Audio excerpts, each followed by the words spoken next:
Right off the bat, you're going to notice that Channing Pollock is not necessarily like every other magician. Why? Well, because he's attractive. He's a well put together guy compared to other magicians, such as maybe the one that you're staring at right now, sort of gruff, kind of dirty looking. And today, what I thought I'd do is that I would look at one of his card manipulation acts and go through it. Now, believe it or not, I'm actually a big fan of card manipulation. It was one of the first things that I studied when I initially decided to become a full-time virgin. So let's take a look at it and see what we could manage to squeeze out of Channing Pollock.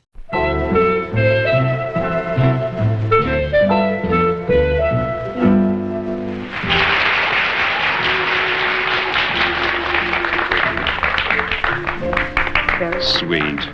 Old world charm at its finest. I remember this video and having mixed emotions just because it has this old-timey aesthetic. I really enjoy and appreciate this style. However, this right here I always thought had an element of horror, which is this initial appearance coming through from the shadows and staring menacingly at what's going to be his audience. I was also taken aback by the deep reds that are displayed in the video and this initial looming atmosphere that seems to have some sort of suspense building. However, it really builds to a card manipulation act that I think is second to none. In London, the smart thing to do after theater is the supper club, and here we have the handsomest man in Europe and elsewhere, and one of the best magicians in the world, Channing Pollock.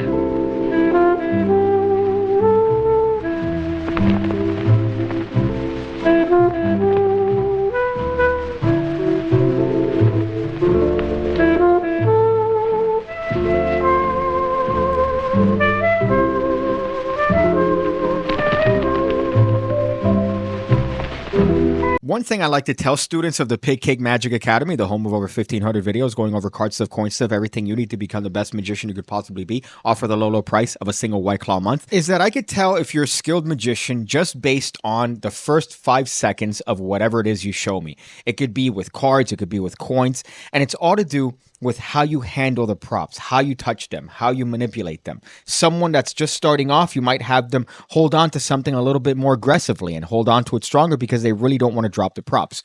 Whereas a seasoned magician knows that they only need a little bit of grip in order to hold on to certain objects. And here you could see that Channing Pollock is effortless. Without ever saying a word, he is conveying an entire atmosphere, not just emotions for a trick through his body language, but the entire atmosphere of the audience. I know you might disagree with me, but I do think that this is a product of its time, and it's impossible to replicate this in 2024. You might see a lot of magicians attempt to try to replicate this aesthetic, but it really is impossible, and you see Channing Pollock completely owning it.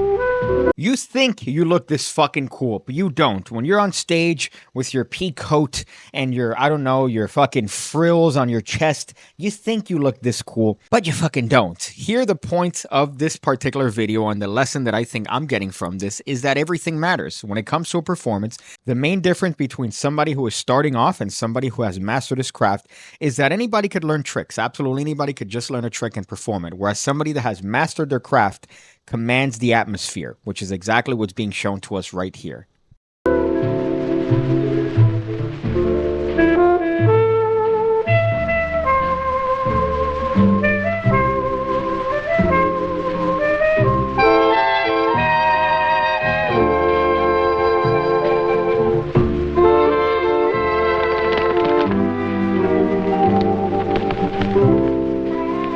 You could immediately see where people like Lance Burton get their inspiration from, and it's people like Channing Pollock, magicians that have mastered their craft and have really laid the foundation for what would become modern dove work. Now, this is the final production before he gets into the card stuff, which is my favorite part of this entire act.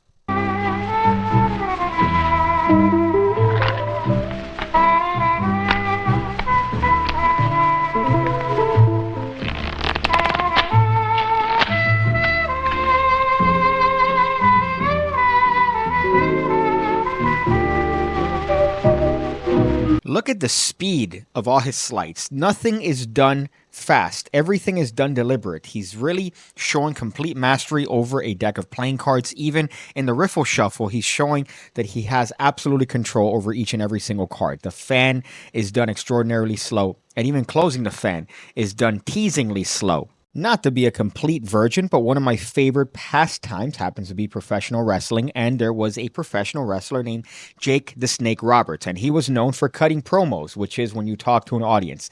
Now, what set him apart from other people that might have been screaming and slurring at a microphone is that Jake the Snake talked very slow. He talked deliberate. He talked low. His volume was very, very low.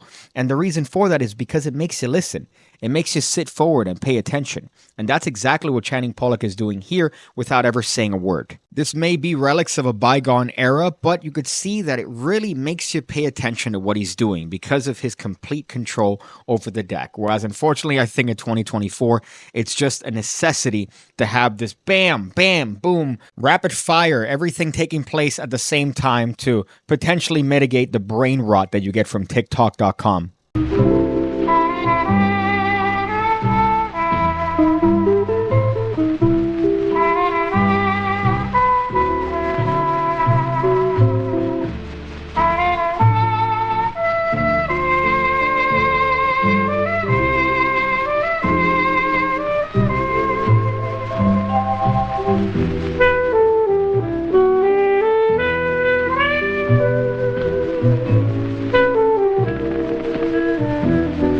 Notice also the consistency of the playing cards. In this case, the cards happen to share the same motif that he has, which is this deep red, almost blood red. Something like that stands out. In this case, the devil is in the details. And you know what they say? If the devil wants a blowjob, well, you better come a-suckin'.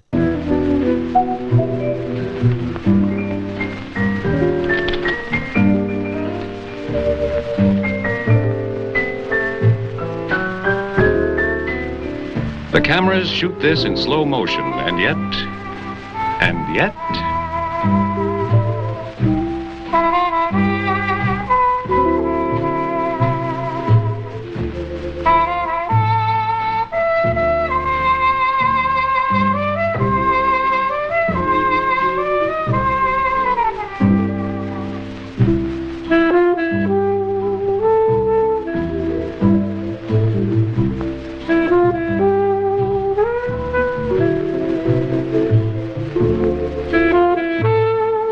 I know what you might be thinking. Oh, I saw that. PigCake, I saw it. He flashed. Fuck off. You have Dorito dust on your fingertips, and your diet consists of Mountain Dew and Daddy's Cummies. This right here is my favorite sequence of the entire act. Even through a card manipulation vanish, he's doing extraordinarily slowly. You see exactly where the card goes, and yet he teases you by showing the fact that no, it's not in the back of the hand. And this is card manipulation. Again, it's in the name. You're manipulating cards, and he's showing a direct mastery of that. Another lesson to be learned here is you don't have to go fast. You don't have to do everything at a rushed pace. Here, I've slowed it down just to actually talk throughout this particular part, but even with these cards, he's able to do it slowly, and the reproduction is still beautiful. It's something that an audience could appreciate. You notice a direct shift of this particular style of magic, I would say maybe in the late 70s, 80s, where people like Jeff McBride came in the 90s as well, and it's more flashy, it's faster, there's more sort of rock music, whereas this is classic, this is old, and this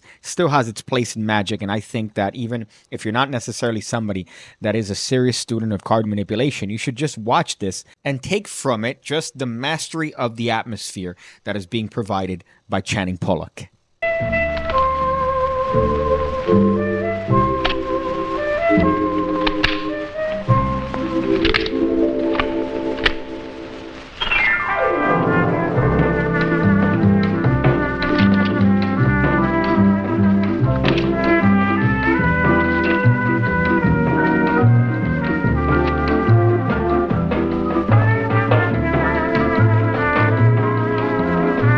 If you really want to learn old school classic card manipulation, obviously Jeff McBride's 3 VHS series is a modern take on it. You could also look up Jeff Sheridan's work on card manipulation, I believe in his Genius at Work series. He goes over extensive card manipulation, such as with this, holding onto a silk, which is great for someone like Channing Pollock because he could directly translate that into a callback production of a dove, which he's been doing sporadically throughout his entire performance.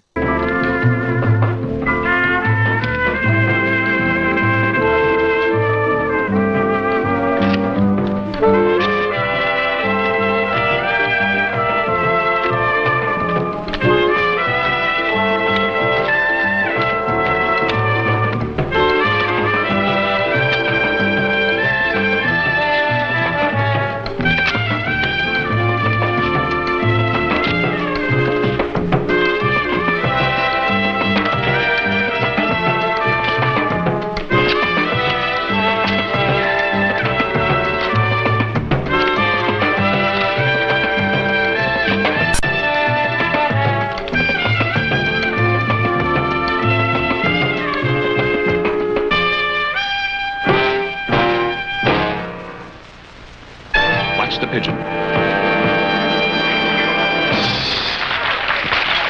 Now here I want you to notice that Channing Pollock actually steps away from his traditional manners. So typically he's very slow and deliberate, whereas here he goes into rapid fire productions of playing cards from what is empty hands. I'm always taken aback by his intense concentration as to the production of these playing cards, and it really builds up to the crescendo. This is another technique in getting the audience's attention, especially when it comes to something like card manipulation that could be pretty repetitive and monotonous, which is a shift in speed. So we notice that he's gone from that deliberate action as before, and now he's producing the cards a little bit faster, a little bit more rapidly, and this builds into his final disappearance, or in this case, a change of that dove into a silk. As I've mentioned before, I recommend any serious student of magic to look at videos like this, even if you're not going to be performing card manipulation to this effect, even if you're not going to be working with doves. Watching videos like this, especially for me, it motivates me into working on little things that I could incorporate from it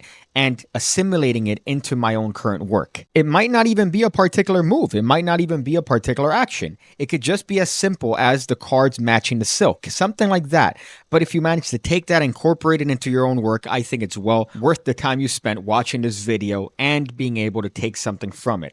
Back in my day, YouTube wasn't really that prevalent, so we didn't have access to all these videos. When they started coming out and churning through the pipeline, I was eternally grateful. Now you have an access to an entire world of magic that you really take for granted because it's there. But take the opportunity and go back and you're going to see that you're going to have a newfound appreciation for the art. My goodness, I sound gay. I see you again, when I see you again, when I see you again, when I see you again, when I see you again, when I see you again, when I see you again, when I see you again.